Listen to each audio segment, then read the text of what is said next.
frankly, most of the stuff that we suffer from, that we mess up in life, is just due to self-sabotage that we induce on ourselves. And if you do the inner work and you work through this kind of stuff, you just notice that and you start realizing that that is the bulk of our problems that are self-created, right? Of course, there's problems that are sort of force majeures that can happen to you, but we're not talking about those right now. We're talking about you living your life and just messing up the opportunities that you have, because basically, unless you're living in some war zone or you have other force majeures falling on you, you're living in a very prosperous, free time where you can just do whatever you want, basically, with certain exceptions, of course. So why does that occur? And I mean, I think a lot of people think of self-sabotage and they don't really understand the core root of it. They don't understand where does it actually come from and how to actually resolve it. Because typically what we do, like, here's what self-sabotage is, right? Self-sabotage is a person who gets so used to, for example, maybe seeing toxic relationships in their parents. And because of that, they sort of instinctively look for a partner that is also toxic. They might not be aware of it. And then they get into the relationship and then they act out in ways which they saw their parents act out. So that's the most basic example, let's say, of self-sabotage. But then it gets deeper, because imagine that type of person meets a person that is actually not from a toxic family. Here's what's going to happen. The person's brain is going to go and either not even notice the healthy person as a viable partner. In other words, you're not even going to see the opportunity. That's the most terrifying thing. You're not going to see it, or you're going to see him or her and go, yeah, but that's kind of boring. Right? You know, there's a bit of a sort of a meme about it where, you know, certain people crave drama, right? They want drama. It seems like they want drama. That's a person that is in full self-sabotage mode. They're completely lost in the shadow, completely confused and completely lost. And what they're doing is every single good thing that comes to them, they go, get the hell away from here. That's a toxic one. Let's go there. That's what's happening.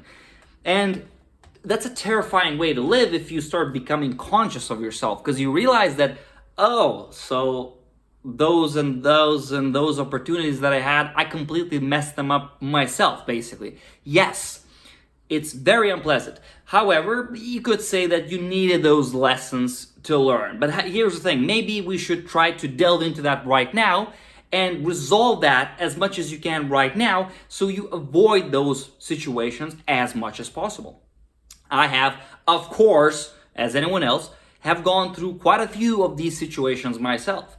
I have experienced those, and I have worked through a lot of those as well. And I do have some ideas on how to work through this better. Here's the first one. You have to understand that what self-sabotage is at the most basic level, it's a kind of an addiction to negative states of being. And when I say negative, it's just, look, they're not resourceful.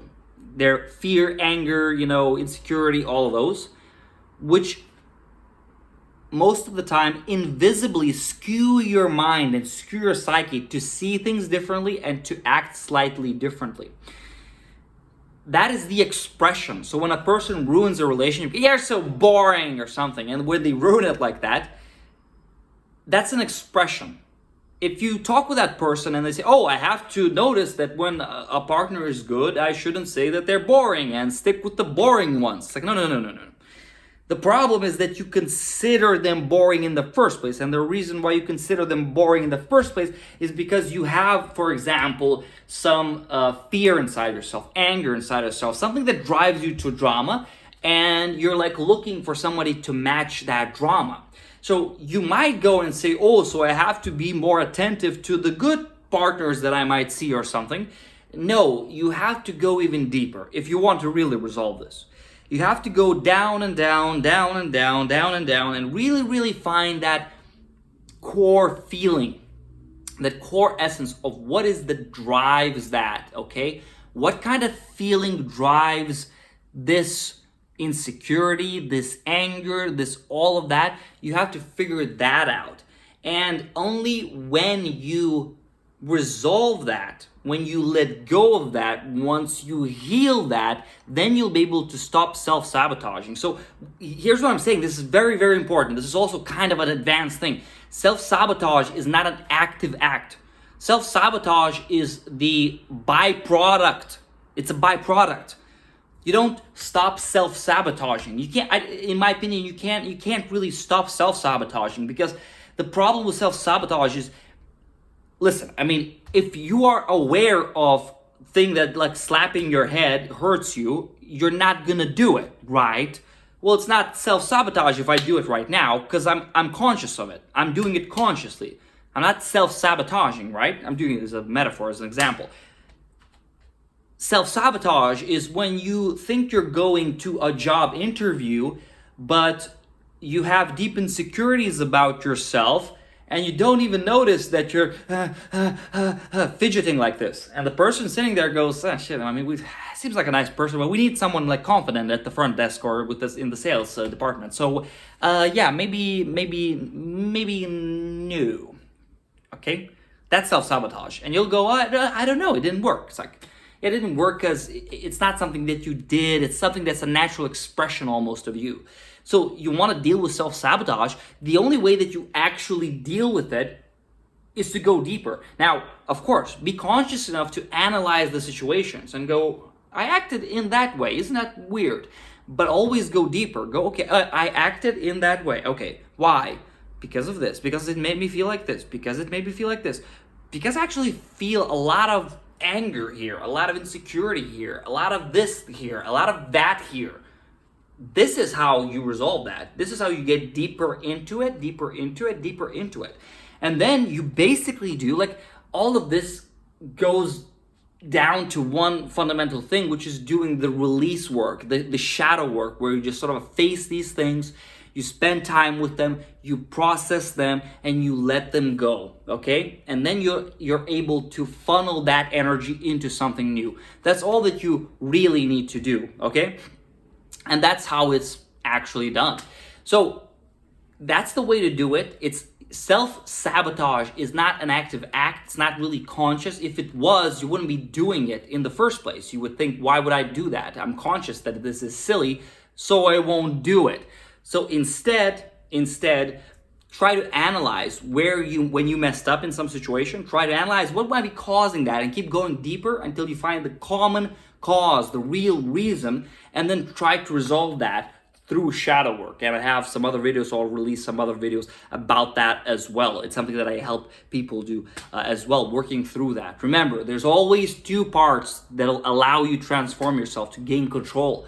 One part is like the shadow elements, where you get into the nitty-gritty, the darkness of it, and you try to release it, to mourn for it, to release that energy, to set it free. The other part is the active part, where you go and you develop healthy habits, you develop healthy mindset stuff, where you learn to self-regulate, you learn to create healthy new pipelines that once you free up that energy, you can funnel all that energy into those new healthy pipelines. That's the two things that you do, right? That's the way that at least I teach things, because I think it helps people simplify it and it gets results. I mean, that's how I got through a lot of stuff. That's how I resolved a lot of self-sabotaging stuff of my own. And I had a huge heap of it, because that's why I got into this stuff like a decade ago or 15 years ago, because I knew, I'm like, dude, I'm sabotaging left and right. Everything that I do is filled with self-sabotage. And I realized back then, it's like, dude, I want to work, I want to have good relationships, I want to be artistic, expressive, and all of that, and I have so many limitations. Like, how do I stop this? Why am I self-sabotaging? And that led to a rabbit hole where I started learning about all this and releasing a lot of stuff, and then learning to set my mind up in productive ways, in healthy ways, which really made all the difference. And I mean, thank God that I went there, because it really changed the way that I look at life. And remember that this isn't like mystical and magical. It's way more about just training and conditioning and doing the work than it is about some weird mystical insight that you have to have. It's just something that you have to do if you're, in my opinion, if you're a conscious adult. you have to do this basically, and all conscious adults do that, I think, to a degree, whether automatically or consciously. Although obviously the more mature the adult is, the more consciously they have to do this. That's kind of the definition of being mature, is being conscious. Anyway, getting into a caveat now. So never forget, it's not the main thing. Self-sabotage is a byproduct. Resolve the issues there and you'll stop self-sabotaging. That's how it works.